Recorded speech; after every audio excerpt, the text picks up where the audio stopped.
অষ্টম, নবম, দশম শ্রেণীর শিক্ষার্থীরা যারা মৌলের পারমাণবিক ভরগুলো মনে রাখতে পারো না, তাদের জন্য আজকে এই শর্টকাট হচ্ছে একটু।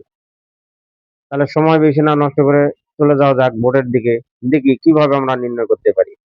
আজকে আমি মৌল নিয়েছি 1 থেকে 20 পর্যন্ত, 20টা মৌল নেওয়া হয়েছে এখানে।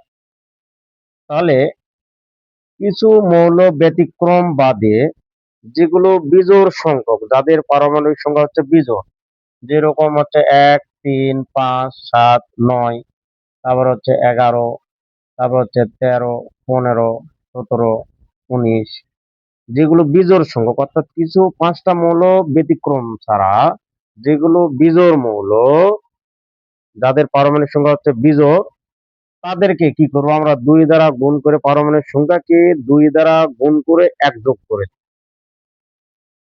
আগেই বললাম আমাদের কিছু কি আছে, ব্যতিক্রম আছে। এটা পারমাণবিক সংখ্যা বিজোড়ের ক্ষেত্রে। তাহলে চলো কি বলা যায়। তাহলে এখানে 3 হলো বিজোড়, তাহলে 3 দুগুণে কত হবে, 6 আর 1 এ 7, পারমাণবিক সংখ্যা হচ্ছে 7। 5 এর দিকে যায়, 5 দুগুণে 10, তাহলে বর্গমূলের হচ্ছে কত, 11। তারপর 7 দুগুণে 14, এটা হলো একটা ব্যতিক্রম, তাহলে 9 দুগুণে কত, 18 আর 1 এ 19। তারপর 11 দুগুণে 22 আর 1 এ 23। 13 দুগুণে 26 আর 1 এ 27। 15 দুগুণে 30 আর 1 এ 31। তারপর হচ্ছে 17, এটা ব্যতিক্রম, তাহলে 19 দুগুণে কত হয়, 38 আর 1 এ 39।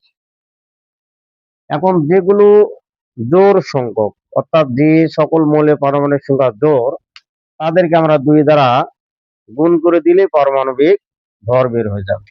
যেরকম হিলিয়াম হচ্ছে কত, 2 দুগুণে 4, তারপর কার্বন 6 দুগুণে 12, অক্সিজেন 8 দুগুণে 16, নিয়ন 10 দুগুণে কত, 20, তারপর ম্যাগনেসিয়াম 12 দুগুণে 24, সিলিকন 14 দুগুণে কত, 28, সালফার 16 দুগুণে 32, আর ক্যালসিয়াম কত, 20 দুগুণে 40। আমাদের এই যে খুব সহজে টেকনিকে আমরা পারমাণবিক সংখ্যাগুলো মনে রাখবো। এবং এই যে ব্যতিক্রম যে 5টা যে পারমাণবিক যে পারমাণবিক সংখ্যা বিশিষ্ট যে মৌলগুলো আছে, তার পারমাণবিক ভর ব্যতিক্রম, তাদের ক্ষেত্রে আমার মনে রাখার কৌশল হচ্ছে, দেখো, ব্যতিক্রম হলো ব্যতিক্রম হলো ক্লোরিন আর হচ্ছে নাইট্রোজেন। নাইট্রোজেন, তাহলে ব্যতিক্রম মানে বেরিলিয়াম, হলোতে হাইড্রোজেন, ক্লোরিনতে ক্লোরিন, আরতে হচ্ছে আর্গন, আর নাইট্রোজেন মানে নাইট্রোজেন। এই যেটা মনে রাখার কৌশল, এগুলো ব্যতিক্রম ছাড়া আমরা এই নিয়মে অঙ্কগুলো করতে, আমরা এই নিয়মে পারমাণবিক ভরগুলো কি করতে পারি, বের করতে পারি।